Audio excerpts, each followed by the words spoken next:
This country, under this APC regime, came to become the poverty capital of the world. It became the place where the minimum wage became the miserable wage for workers.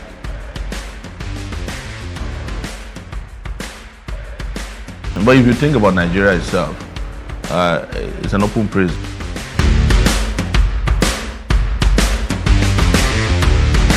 Human rights activist and presidential candidate of the African Action Congress, AAC, in the 2023 election, Omoyele Sowore, has been released minutes after his arrest. It was earlier reported that Sowore was arrested on Sunday morning at Murtala Mohammed International Airport in Ikeja, Lagos State. In his X-platform post, Sowore wrote, and I quote, "I just arrived in Nigeria from the USA at MMIA in Lagos. Upon reaching Nigerian immigration, my passport was seized, and they told me they had orders to detain me. This is not unexpected because I've always known that it is part of the broader clampdown.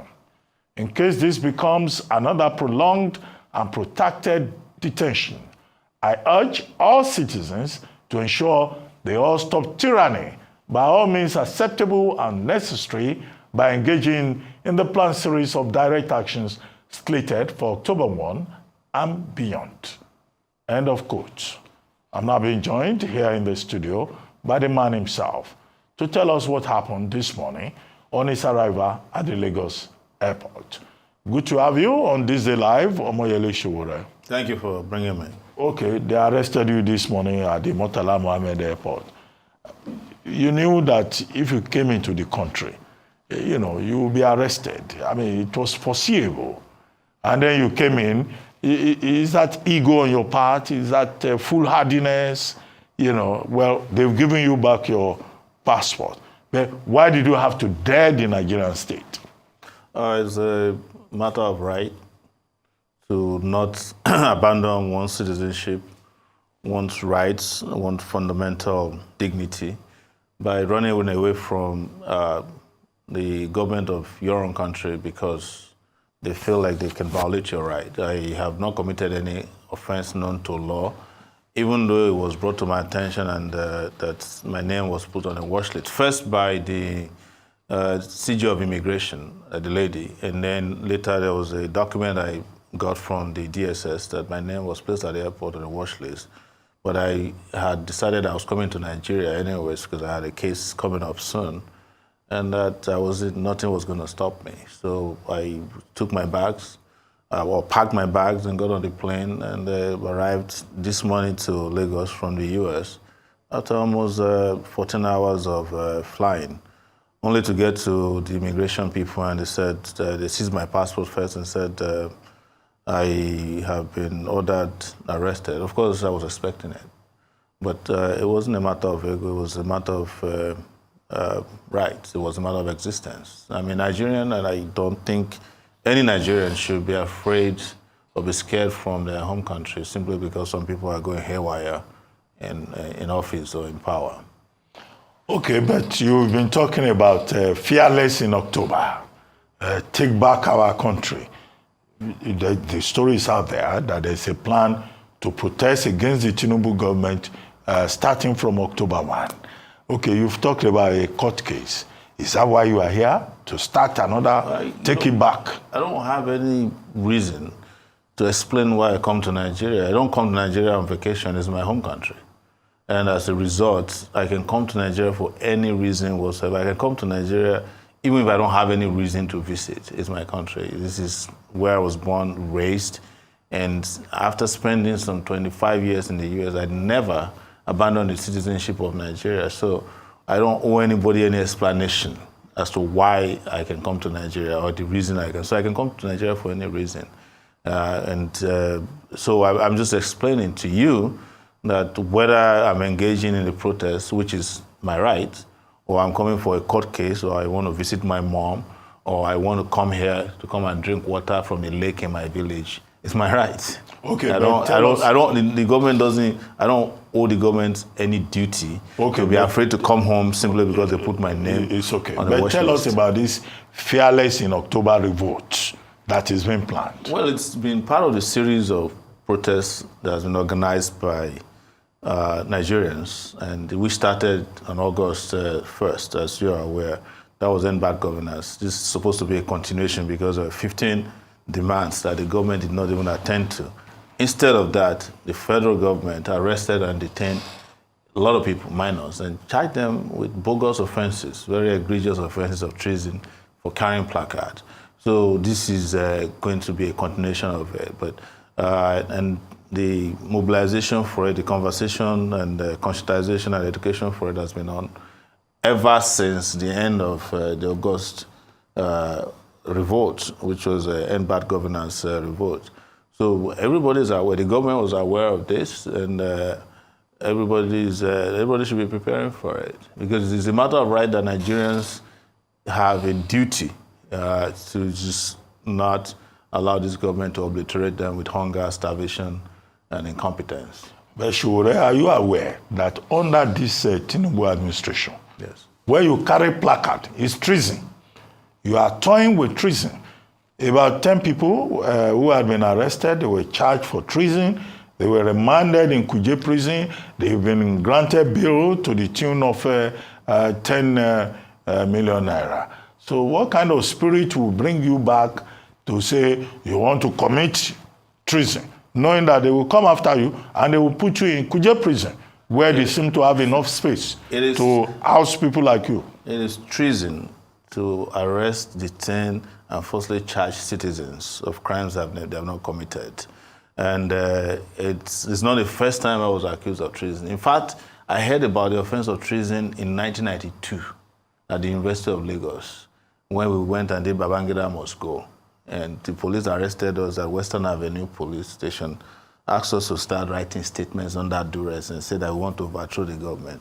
That was the period that Olusegun Mayegun, who was president of NANS at that time, I think Femi Falana, Baba Omojola, and the rest of them were charged for treason. And the magistrate court did grant them bail. I was charged for treason in 2019 by Buhari, so I'm not new to treason, these bogus offenses of treason, but that is not our focus. Our focus is that we have a country to liberate and a people to save. So whatever offenses are thrown our way, it should not discourage us. It's up to the people to determine what constitutes the offense of treason. And in this situation, it is the Tinubu regime that is committing treason. And I must say to you also that in 1994, Tinubu was accused of treason. If you remember, when he was accused of bombing Ejigbo Depot by Abacha. So that was why he left Nigeria on exile. But in our own case, we are not going to go on exile simply because the government is afraid of placards. Well, you were presidential candidate in 2023 on the platform of the African Action Congress. President Tinubu has now said, look, there's a government to run. Politics is over. All the things that Nigerians are experiencing, these things are inevitable. Hard choices have to be made. And the Nigerians should be ready to make sacrifices. But, you know, some of you are still acting as if the election is still on. Well, so why? We're not running an election. They never even had an election in the first place. But that's a conversation for another day. What we're saying is that the issue on ground is existential. And everybody's talking. Even the other day, I saw some elders, including the former Secretary General of the Commonwealth, who went to Tinubu and said we should bring about a new constitution, which is one of our demands, by the way. We talked about minimum wage. We talked about wastage in government. So you're asking people to tighten their belts, you know, that they should just tarry a little. But you are there buying yourself a private jet of $150 million. You are renovating homes of your VP for $21 billion. Everybody in the Senate and everybody in the National Assembly got an SUV that cost $150,000 each. I mean, are Nigerians foolish not to understand that this is just a ruse? You know, and that is why I coined the word, I think yesterday, that the government is no longer practicing democracy but orisacracy, which is government of rice. Rus and rice. Any problem in Nigeria, give them rice. Flood in Maiduguri, send them rice. Education problem, send them rice. People are sick, send them rice. rice is botanical name of rice is the Rhiza sativa. So that is where we are, and the government has become a joke, and that brings us back to the conversation about treason. You're a lawyer. I don't need to remind you of that, and I'm sure that if you were sitting in court representing an accused person and it's a person that's accused of treason for carrying placards, you must look at the prosecutor and to wonder whether he went to law school. Well, I know that lawyers are part of the problem. Yeah. But, okay, they've given you back your passport. Yes. They've released you.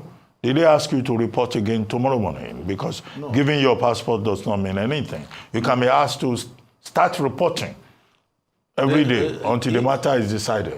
What did they say to you? They just came to me and said, we were looking for, because I tweeted while I was waiting, while I was sitting in their office, that I'm now in detention and they've seized my passport.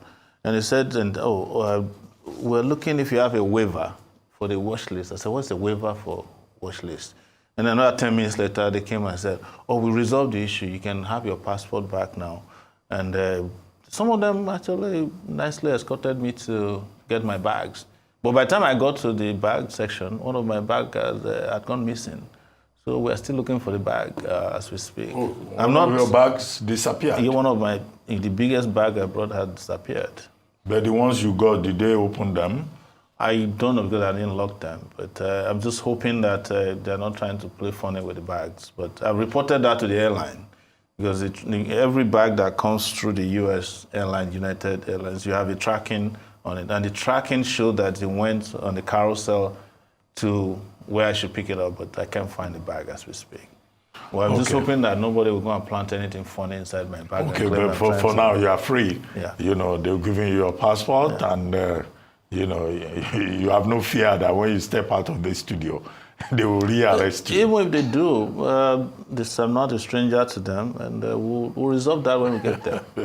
Anyway, thank you very much. Thank you so much. Omoyele Sowore, presidential candidate of the African Action Congress and a human rights activist. Nigeria, they use computer. The leaders of Nigeria, they use radio where they turn the knob.